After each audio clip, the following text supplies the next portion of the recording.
Sao mà bò đực nó biết con bò cái đi nọc mà nó lại nó đi hay vậy anh?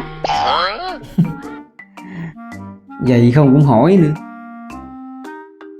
Ví dụ như là em thả nguyên một bầy bò đi, rất là nhiều một cái, tại sao nó không có đi với bò kia mà lại đi với bò này không? Sao vậy? Thì con bò đực nó hửi mùi. Có vậy không biết.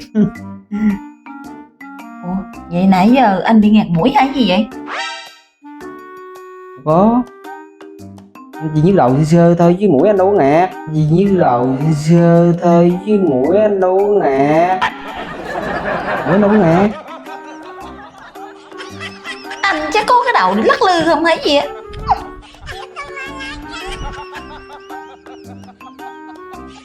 Tự nhiên hỏi cái người ta cái gì vậy trời.